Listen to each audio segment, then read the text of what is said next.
یہ یقینی طور پر وہی رقم تھی جس کا حوالہ دلبر خان نے دیا تھا۔ یہ رقم دیوان داس نے بننے خان کو ہلاک کر کے حاصل کی تھی اور اب یہ ہمارے قبضے میں آ چکی تھی۔ ان کارروائیوں سے نمٹ کر میں چابی سنبھالے ڈکی کی طرف بڑھا تو بھوپت بوکھلا کر بولا، اب ایک گاڑی آگے بڑھا لے، بھابھی یہ لاش دیکھ کر ڈر جائے گی۔ استاد ابھی تو مجھے سمجھ نہیں سکے ہو۔ یہ کہہ کر میں نے ہنستے ہوئے ڈکی کھول دی۔ سیتا شاید انتظار میں تھی۔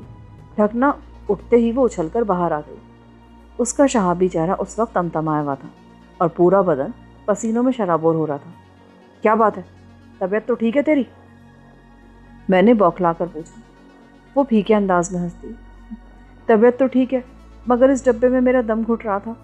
یہ بڑا ضرور ہے پر ہوادار نہیں ہے۔ بے اختیار میرا جی چاہا کہ اپنا سر پیٹ لوں۔ اگر ہمارا سفر طویل ہو جاتا اور ہمیں سیتا کو ٹکی سے باہر تازہ ہوا میں نکالنے کا موقع نہ ملتا تو شاید وہ حبس دم کا شکار ہو جاتی۔ بنارس سے فرار ہوتے وقت جب میں نے اسے بھوپت سنگھ کی سیاہ آسٹن کی ڈکی میں بند کیا تھا تو ڈھکن کے نیچے لگا ہوا ربر اس طرح کاٹ دیا تھا کہ سیتا کو تازہ ہوا ملتی رہے، مگر اسے مرسیڈیز کی ڈکی میں بند کرتے وقت مجھے ہوا کے مسئلے کا بالکل بھی دھیان نہیں رہا تھا۔ استاد اب سیتا کو ڈکی میں بند کرنے سے پہلے مجھے ڈکی کی گاسٹک خراب کرنی پڑے گی۔ پٹھے تو چاہے تو ڈھکن میں سوراخ بھی کر سکتا ہے، بھوپت نے فراغ دلی سے کہا۔ ارے تم دونوں نے کسے مارا؟ اسی وقت سیتا نے بھوپت کے پیچھے پڑی ہوئی دیوان داس کی لاش دیکھی اور اس کی طرف لپک پڑی۔ وہی پارس کا چکر، نہ جانے پتھر کتنی جانوں کی بھینٹ لے گا۔ پارس ملا یا نہیں؟ سیتا نے لاش کے جائزے سے فارغ ہو کر واپس آتے ہوئے پوچھا۔ مقدر میں ہوگا تو مل جائے گا سیتا۔ ڈکی میں ہوا کے گزر کا بندوبست کرنے کے بعد سیتا کو ایک بار پھر اس میں مقفل کر دیا گیا اور مرسیڈیز غبار کا بادل اڑاتی واپس روانہ ہو گئی۔ شام ہونے سے پیشتر ہم واپس کانپور پہنچے۔ سب سے پہلے بھوپت نے کوٹھاری سن سے پچھلے دن والے سودے کی رقم وصول کی جو مجموعی طور پر 3 لاکھ سے اوپر تھی۔ پھر کانپور کے ایک نواحی ویرانے میں سیتا کو ڈکی سے نکال کر سیٹ پر بٹھایا گیا اور ہم رمنا ہوٹل جا پہنچے۔ وہاں ایک کمرہ لے کر سیتا کو میں نے چھوڑا اور ایک قریبی دکان سے کچھ ضروری سامان لے کر واپس آ گیا۔ بھوپت کار لے کر پولیس اسپتال جا چکا تھا تاکہ بننے خان کی لاش کے پوسٹ مارٹم کے بارے میں معلومات حاصل کر سکے۔ رات 2 بجے کے قریب بھوپت واپس آیا تو سیتا کو متعلق پہچان نہ سکا۔ میں نے خضاب سے اس کے بال سیاہ کر دیے تھے۔ گھٹنوں تک کے سیاہ اسکرٹ اور بلاؤز میں وہ غیر ملکی معلوم ہو رہی تھی۔ آنکھوں پر جدید فیشن کے مطابق بڑے شیشوں کا تاریک چشمہ چڑھا ہوا تھا۔ یہ کون ہے؟ اندر گھستے وہ ٹھٹک کر رہ گیا۔ یہ بیچاری گونگی اور بہری ہے، اپنے ملک سے سیاحت کے شوق میں نکلی تھی پر یہاں مال ختم ہو گیا اور یہ مجھ سے آن ٹکرائی۔ میں اسے آنکھ مار کر بولا، زوردار لونڈیا۔ اس کا تبصرہ ادھورا رہ گیا کیونکہ اس کی حماقت آمیز حیرت پر سیتا کی ہنسی چھوٹ گئی۔ جو ہی اس نے آواز پہچانی تبصرہ ادھورا چھوڑ کر گالوں پر تماچے مارنے لگا۔ یہ کیا ہو رہا استاد؟ مجھے تو خوشی ہے کہ میری محنت کام آئی اور تم اسے پہچان بھی نہیں سکے۔ تو بھی نا پورا بازیگر ہے، اب تو کسی کا باپ بھی اسے نہیں پہچان سکے گا صفدر۔ بس ایک کسر اور ہے، مجھے اس کی نیلی آنکھوں کا رنگ بدلنا ہے۔ Contact lenses? اسے الجھن نہیں ہوگی کیا؟ یہ خود سراپا الجھن ہے، اسے بھلا کیا الجھن ہوگی؟ ویسے 3 لاکھ سے اوپر کے چند ہزار تو شاید مجھے مل ہی جائیں گے۔ میں ہنس کر بولا، میں بے ایمان نہیں ہوں صفدر، اس میں آدھی رقم تیری ہے، چاہے تو ابھی بانٹے لیتے ہیں۔ ایمانداری کی بات یہ ہے کہ اس وقت تک پیسے کے معاملے میں مجھے بھوپت سے سخاوت کی امید نہیں تھی، مگر میں نے اس کی پیشکش پر غیر معمولی خوشی کا اظہار نہیں کیا۔ سرسری طور پر اسے ہی اپنی رقم کا امین مقرر کر دیا۔ ابے بری خبر بھی سن لے پٹھے۔ کیا؟ بننے خان کی لاش کا پوسٹ مارٹم ہو چکا ہے۔ اس کے معدے سے صرف ولایتی وسکی، چکن تکہ، مونگ پھلی اور چند الا بلا چیزیں نکلی ہیں۔ اور پارس؟ پتہ نہیں وہ کدھر گیا۔ میں نے سرجن سے لے کر آپریشن روم کی بھنگن تک سے معلومات حاصل کی ہیں اور ان سب پر 4,500 روپے خرچ کرنے کے بعد میں اس نتیجے پر پہنچا ہوں کہ پارس کسی کے ہتھے نہیں لگا۔ ہو سکتا ہے لاش کا میدا کاٹتے ہوئے پارس کے لمس سے کوئی آہنی اوزار سونے میں بدل گیا ہو اور سرجن نے رپورٹ میں اس کا تذکرہ ہی نہیں کیا۔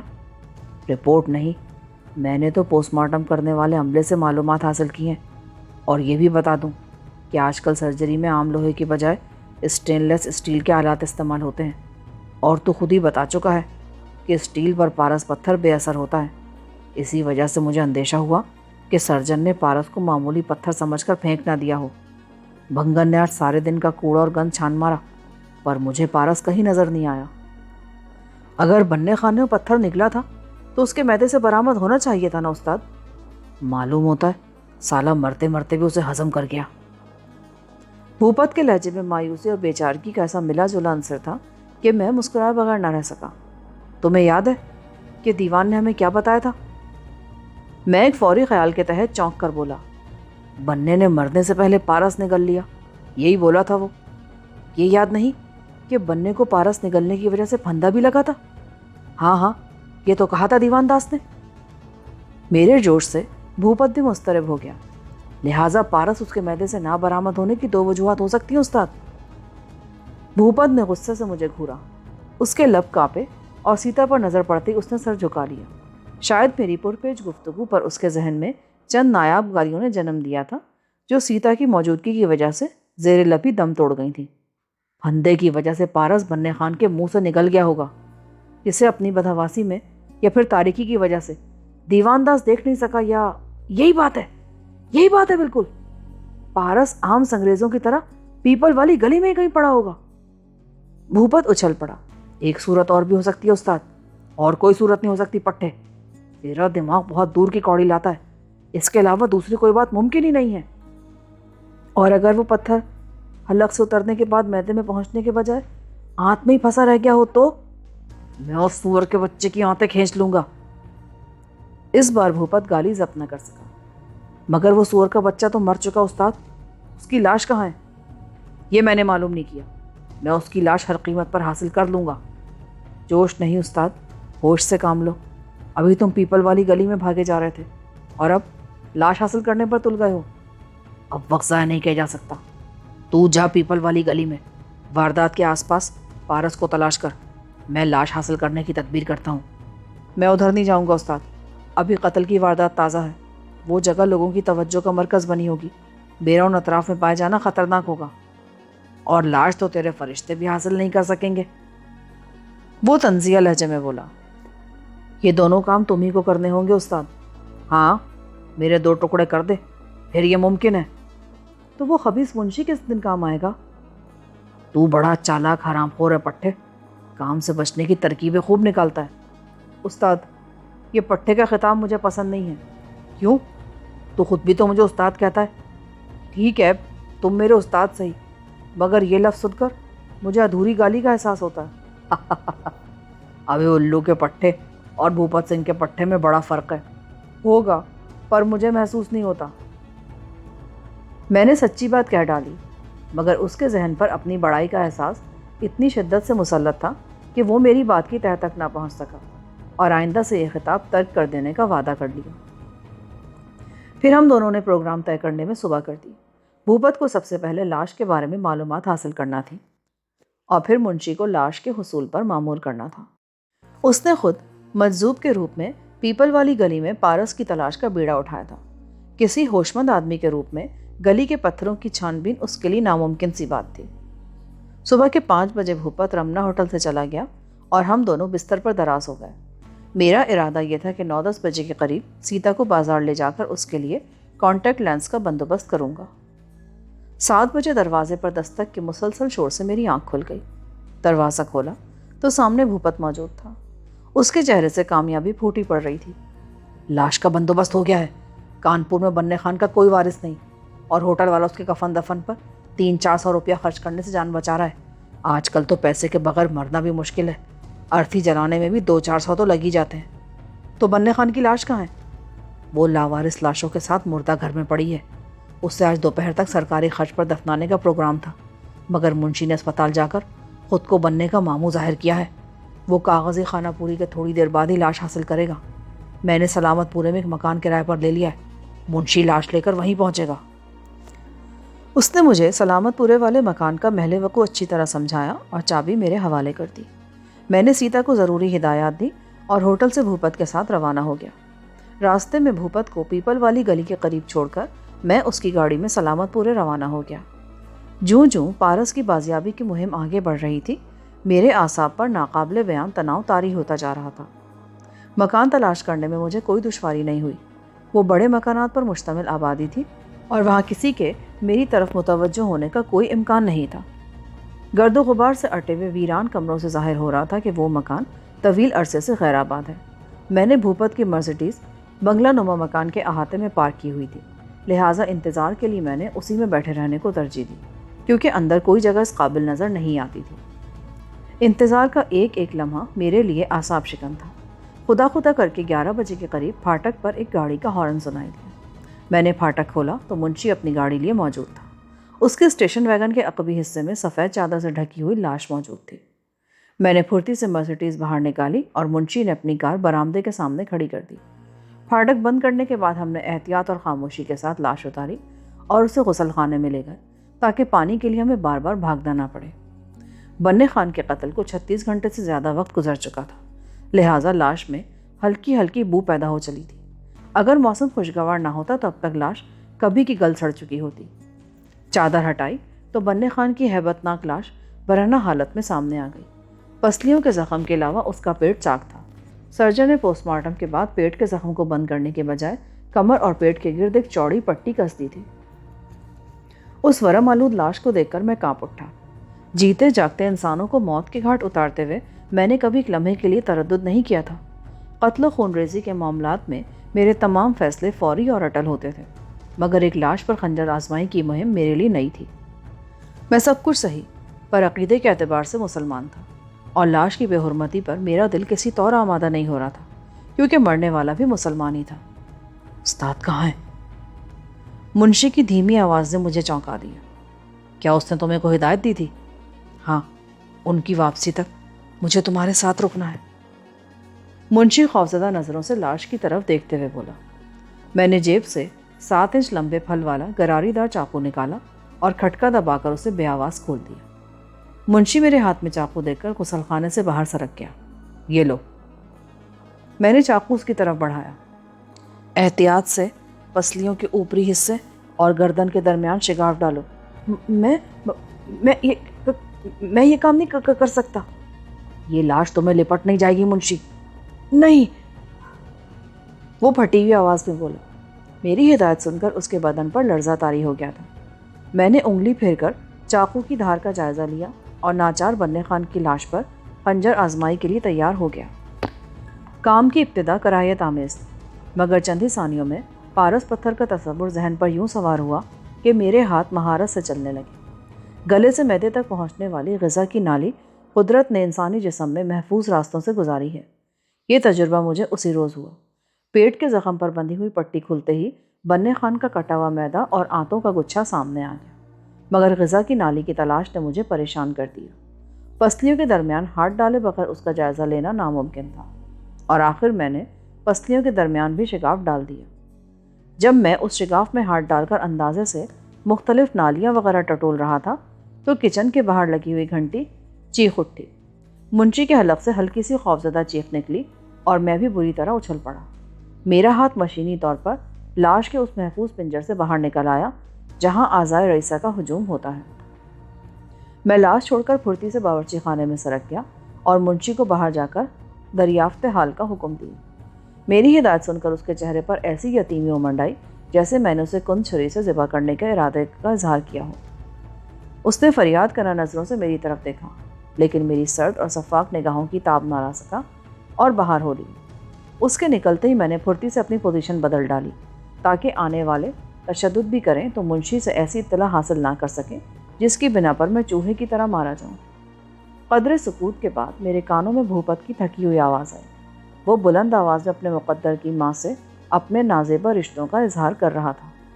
اس کی آواز پہچان کر میں آڑ سے نکل آیا اور بھوپت پر نظر پڑتے ششدر رہ گیا۔ اس وقت بھوپت کے بدن پر پھٹے ہوئے میلے چیتڑے جھول رہے تھے۔ سر کے بار خاک آلود اور بری طرح بکھرے ہوئے تھے۔ بڑی بڑی آنکھوں میں لہو کی سرخی رقصہ تھی۔ وہ برہنہ پا داہنے ہاتھ میں ایک وزنی تھیلا لٹکائے منشی کے ہمراہ چلا آ رہا تھا۔ کیا رہا؟ مجھ پر نظر پڑتے ہی اس نے تجسس آمیز لہجے میں سوال کیا۔ لاش آ چکی ہے اور اس کا غیر سرکاری پوسٹ مارٹم جاری ہے۔ قریب آ کر اس نے تھیلا فرش پر پلٹ دیا اور چھوٹے چھوٹے بے شمار سرمئی اور سیاہ سنگریزے وہاں بکھر گئے۔ اسی کے ساتھ پلاسٹک کی ایک تھیلی بھی برآمد ہوئی جس میں بھوپت کے صاف کپڑے لپٹے ہوئے تھے۔ میں اس گلی میں سے ہر وہ پتھر چن لایا ہوں جس پر پارس کا ذرا سا بھی شبہ تھا۔ میں نہانے جا رہا ہوں، تو انہیں اچھی طرح دیکھ لے۔ لاش غسل خانے میں پڑی ہوئی ہے، چاقو بھی وہیں ہے، اس سے تم ہی نمٹ لینا استاد، میں نے اپنی جان بچاتے ہوئے کہا۔ اس وقت بھوپت کی حالت ابتر تھی۔ اس نے مجھ سے بحث نہیں کی اور غسل خانے میں جا گھسا۔ میں نے گہرے تجسس کے ساتھ اس کے لائے ہوئے تمام سنگریزے فرش پر اچھی طرح پھیلا دیے اور کئی بار ان کا جائزہ لیا، مگر وہاں پارس تو کیا، اس کا سایہ تک نہ تھا۔ اسے تو میں لاکھوں نوادر میں بھی دور سے ہی پہچان سکتا تھا۔ کچھ دیر کے بعد بھوپت غسل خانے سے نہا کر نکلا اور آتے ہی مجھ سے پارس کے بارے میں سوال کیا۔ یہ سب تو معمولی پتھر ہیں استاد، لاش کے اندر سے کچھ برآمد ہوا؟ صرف غلاظت، میں نے پوری لاش ادھیڑ کے رکھ دی پر پارس جیسی کوئی چیز نہیں ملی۔ یہ ناممکن ہے استاد، مجھے یقین ہے کہ دیوان داس نے جھوٹ نہیں بولا تھا۔ میں نے کسی مقصد اور ارادے کے بغیر اس رائے کا اظہار کیا، مگر میری گھاگ نظروں نے دیکھا کہ میری اس بات پر بھوپت کے چہرے کا رنگ پل بھر کے لیے اڑ گیا۔ میں تیرا مطلب نہیں سمجھا، بھوپت سنبھل کر بولا۔ پارس اسی لاش میں ہوگا استاد۔ اس بار میں نے چل چلی۔ لاؤ وہ چاقو دو، ذرا میں بھی تو اس کے بقیہ ادھیڑ کر دیکھوں۔ چاقو کا کیا کرے گا؟ میں نے تو لاش کی پسلیاں تک چیر ڈالی ہیں، گردن سے پیٹ تک اندر کی ہر چیز نظر آ رہی ہے، اور پھر بھی تجھے پارس نہیں ملا؟ کیا مطلب ہے تیرا؟ میں نے چھپا لیا ہے کیا؟ وہ بننا کر بولی۔ میں نے پھرتی کے ساتھ ریوالور نکال کر بیک وقت اسے اور منشی کو کور کیا۔ میرا یہی خیال ہے استاد، پارس پا کر تیری نیت بدل گئی ہے، شاید تو نے اسے چاقو کے پھل پر ہی آزمایا ہے۔ غسل خانے میں لوہے کی کوئی اور چیز تو ملی نہیں ہوگی تجھے۔ بس مت کر، ریوالور جیب میں رکھ لے۔ پارس ملا ہوتا تو مجھے چھپانے کی ضرورت کیا تھی؟ ہم دونوں اس میں برابر کے شریک ہیں۔ آدمی بڑا کمینہ ہوتا استاد، دولت اور بیوی میں کسی کو حصے دار بنانا پسند نہیں کرتا۔ پتھر ملا ہو یا نہ ملا ہو، میں تیری تلاشی ضرور لوں گا۔ حقیر کیڑے، تو میری تلاشی لے گا؟ میری زندگی میں یہ ناممکن ہے۔ تمہاری زندگی میرے لیے بے معنی ہے۔ اس وقت کا سب سے اہم مسئلہ تلاشی ہے۔ تم نہ صحیح، میں تمہاری لاش کی تلاشی لوں گا۔ دغا باز، کمینے۔ وہ غراتا وہ میری طرف لپکا۔ وہیں رک جاؤ بھوپت۔ میں نے ریوالور والا ہاتھ سیدھا کیا۔ ایک قدم بھی آگے بڑھایا تو تڑپتے نظر آؤ گے، وہیں رک کر ہاتھ اوپر اٹھا لو۔ میری اس دھمکی پر اس کے بڑھتے ہوئے قدم ضرور رک گئے، مگر اس نے ہاتھ اوپر نہ کیے بلکہ نفرت بھرے لہجے میں بولا، چلا گولی، میں بھی تو دیکھوں تو کتنا جیالا ہے۔ اس علاقے کے لوگ پاس پڑوس سے بیگانہ تو رہتے ہیں، مگر اتنے لاتعلق بھی نہیں کہ گولیوں کے دھماکے انہیں چونکا نہ سکیں۔ پارس کہاں ہے؟ میرے پاس۔ اسے میں نے بننے خان کے گلے اور معدے کی درمیانی نالی سے برآمد کیا ہے، وہ صرف میرا ہے۔ وہ سینے پر ہاتھ مار کر بولا۔ میں نے چند سیکنڈ کے وقفے میں اس نئی صورتحال کے بارے میں سوچا۔ پارس بھوپت کے قبضے میں تھا اور وہ منشی سمیت میرے مقابلے پر آمادہ تھا۔ اس مکان میں ان دونوں کو قتل کرنے کی صورت میں میرے لیے شدید خطرہ تھا۔ اگر میں انہیں مار بھی دیتا تو 2 پرشور دھماکوں کے بعد مجھے اتنی مہلت نہ ملتی کہ بھوپت کی مکمل جامع تلاشی لے پاتا۔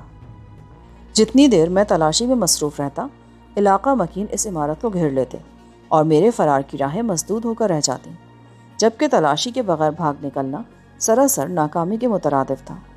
اگر میرا نشانہ ذرا بھی خطا ہوتا اور ان میں سے ایک بھی زندہ بچ نکلتا تو میرا جو حشر ہوتا سو ہوتا۔ سب سے پہلے سیتا بے خبری میں ماری جاتی، اس پر بھوپت کے آدمی ہاتھ ڈالتے یا پولیس۔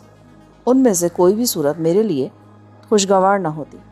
تیسری رائے یہ تھی کہ میں ریوالور کی زد پر ان دونوں کو اس مکان سے کسی ویرانے میں لے جاتا، جہاں مجھے ہر اعتبار سے ان پر برتری حاصل ہوتی۔ مگر بھوپت اتنا احمق نہیں تھا کہ ریوالور کی زد پر میرے کسی ایسے حکم کو مان ہی لیتا۔ وہ اپنی گفتگو میں خود ہی کہہ چکا تھا کہ اس مکان میں میرے لیے اس پر فائر کرنا علاقے کے مکینوں کو اپنی طرف متوجہ کرنے کا دعوت نامہ ثابت ہوگا۔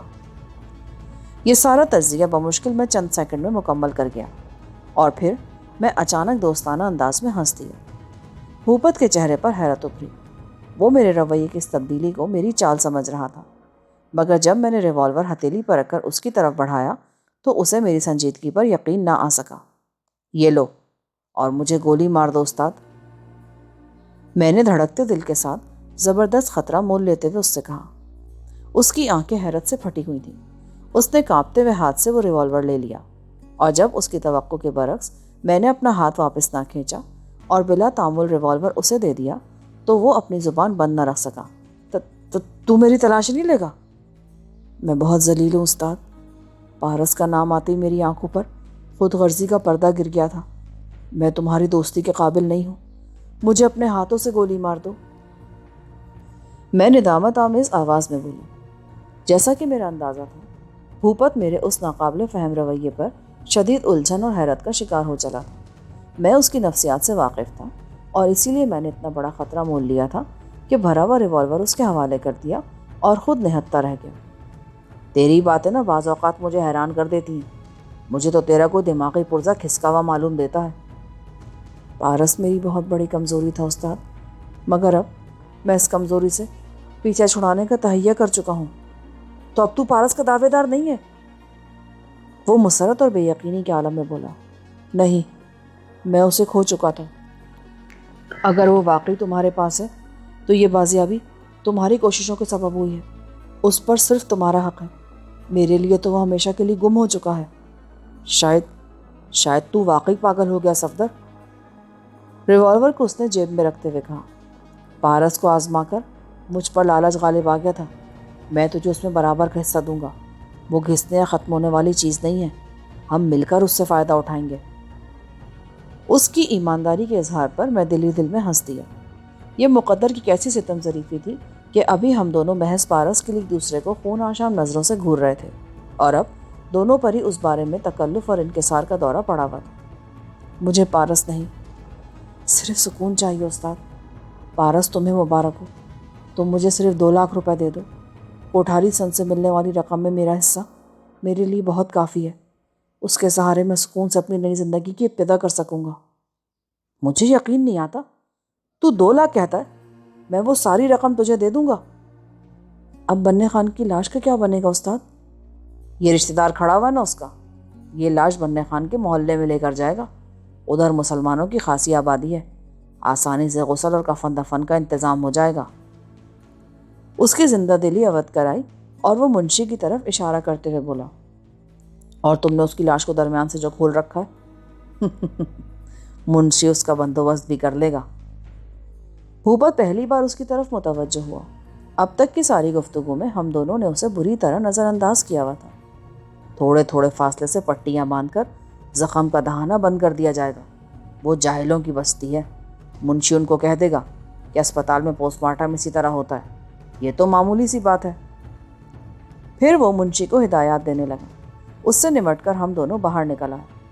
استاد، گاڑی تم چلاؤ، مرسیڈیز کے قریب پہنچ کر میں نے تھکے ہوئے لہجے میں کہا۔ بھوپت نے میری درخواست نہ ٹالی اور اسٹیئرنگ سنبھال لیا۔ میں اس کے برابر میں بیٹھ گیا۔ اس کی واسکٹ کی بائیں جیب سے ریوالور کا سیاہ دستہ جھانک رہا تھا، جو کسی بھی لمحے میری گرفت میں آ سکتا تھا۔ گاڑی روانہ ہوئی تو شام آ لگی تھی۔ سورج آہستہ آہستہ مغربی افق کی طرف جھکتا جا رہا تھا۔ میں بالکل خاموش تھا۔ کیا بات ہے، خاموش کیوں ہے میری بلبل؟ میری طویل خاموشی پر بھوپت نے فقرہ کسا۔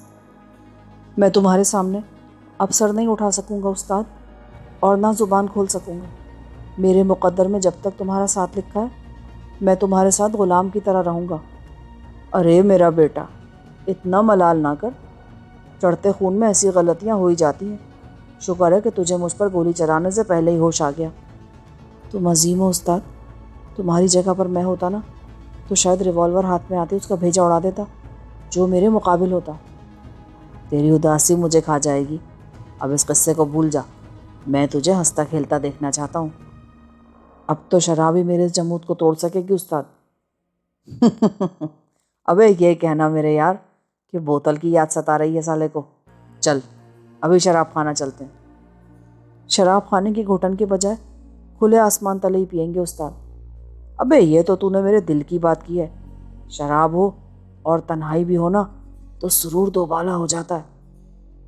پھر اس نے شراب، عورت اور تنہائی کے فلسفے پر نہایت عالمانہ اور بلیغ مذاکرہ شروع کر دیا۔ مذاکرہ اس لیے کہ میرے لیے اس گفتگو میں دخل دینے کی گنجائش نہیں تھی۔ میں بس سر ہلا ہلا کر اس کی تائید کرتا رہا۔ شہر میں بھوپت سنگھ نے ایک جگہ کار روکی اور بھیڑ میں کہیں گم ہو گیا۔ واپس آئے تو اخباری کاغذ میں لپٹے ہوئے 2 چپٹے ادھے اس کے ساتھ تھے۔ تیرا مقدر عروج پر ہے، کھول کر دیکھ کیا لایا ہوں تیرے لیے۔ وہ گاڑی آگے بڑھاتے ہوئے بولے۔ میں نے کاغذ پھاڑا تو دل واقعی خوش ہو گیا۔ ظالم بلیک ڈاگ وسکی لایا تھا جو ان دنوں ہندوستان میں تقریباً نایاب ہوا کرتی تھی۔ بوتلوں میں ہی پئیں گے، ایک تیری اور دوسری میری۔ پھر گاڑی شہر سے مضافات کی طرف بھاگنے لگی۔ بھوپت نہایت معقول آدمی تھا۔ میرے منصوبے کا نصف حصہ وہ خود تکمیل کو پہنچا رہا تھا۔ اور جب سڑک سے اتر کر اس نے سنگلاخ پہاڑیوں کے قریب کار روکی تو آسمان پر رنگا رنگ انعکاس لرزا تھا۔ رات کا دھندلا دن کی دہلیز پر دستک دے رہا تھا۔ اس نے جو ہی انجن بند کیا، میرا ہاتھ چلا اور بھوپت کے ہوشیار ہونے سے قبل ریوالور میرے قبضے میں آ چکا تھا۔ ابے یہ کیا کر رہا ہے؟ شراب اور تنہائی میسر ہونا تو سرور دوبالا ہو جاتا ہے استاد۔ اس ویرانے میں تم میری تنہائی کے دشمن ہو اور تمہیں سلانا میرا مقصد ہے۔ ابے تو بھی بچوں جیسا مذاق کرتا ہے۔ الفاظ اس کے حلق میں پھنس رہے تھے۔ شاید وہ سمجھ چکا تھا کہ میں نہایت مکاری کے ساتھ اسے اپنے جال میں پھانس لایا ہوں۔ یہ ریوالور جیب میں رکھ لے، کہیں مذاق میں گولی نہ چل پڑے۔ گاڑی سے اترو۔ میں غصے میں دھاڑا۔ اس نے فوراً میرے حکم کی تعمیل کی اور میں اسے ذرا بھی مہلت دیے بغیر کور کیے کار سے باہر آ گیا۔ پارس کہاں ہے؟ میری جیب میں۔ پر وہ پتھر تو نے مجھے بخش دیا ہے نا۔ وہ میری وقتی چال تھی استاد۔ پارس میرا ہے اور میرا ہی رہے گا۔ صفدر علی کی زندگی میں کوئی اسے چھو بھی نہیں سکے گا۔ تو دھوکے باز ہے صفدر۔ اس مکان میں شاید تو نے اسی لیے ندامت کا فریب رچایا تھا کہ تو وہاں فائر نہیں کر سکتا تھا، اور یہاں تو نے مجھے چوہے دان میں پھانس لیا ہے۔ چوہے پنجروں میں بند نہیں کیے جاتے۔ یہ بتاؤ، ہاتھ ہلانے کی ضرورت نہیں، صرف زبان سے بتاؤ کہ پارس تمہاری کس جیب میں ہے؟ واسکٹ کی اوپر والی جیب میں۔ اس کے حلق سے بے جان آواز نکلی۔ فوراً ہی میں نے گولی چلا دی۔ ویرانہ دھماکے سے گونج اٹھا۔ اس کا بایاں پہلو زد میں آیا اور وہ ہلکی سی چیخ مار کر اوندھے منہ پتھریلی زمین پر گرا اور چند ہی سیکنڈ میں دم توڑ دیا۔ میں چند لمحوں تک دور کھڑا اس کی لاش کا جائزہ لیتا رہا، اور جب مجھے اس کی موت کا یقین ہو گیا تو میں اس کی طرف بڑھا اور خون میں تر واسکٹ کی اوپری جیب میں ہاتھ ڈال دیا۔ میری انگلیاں کسی سخت چیز سے ٹکرائیں اور میں نے جلدی سے اسے باہر کھینچ لیا۔ میری زندگی کی کل پونجی میرے سامنے آ گئی تھی۔ بلا شبہ وہ پارس پتھر کا وہی سیاہ اور بدوزہ نگ تھا جو میری انگوٹھی سے گم ہوا تھا۔ وہ بھوپت کے تازہ گرم خون میں تر تھا، مگر میں اسے ہزاروں میں پہچان سکتا تھا۔ پارس جو شدید مصائب کے بعد حیرت انگیز طور پر میرے پاس دریافت ہوا، کھونے کے بعد دوبارہ میرے قبضے میں آ چکا تھا، اور اس بازیابی کے درمیان 4 انسانوں کا لہو حائل تھا۔ بننے سے لے کر بھوپت سنگھ تک 4 آدمی میرے ہاتھوں مارے جا چکے تھے، اور اب 5ویں کی باری تھی۔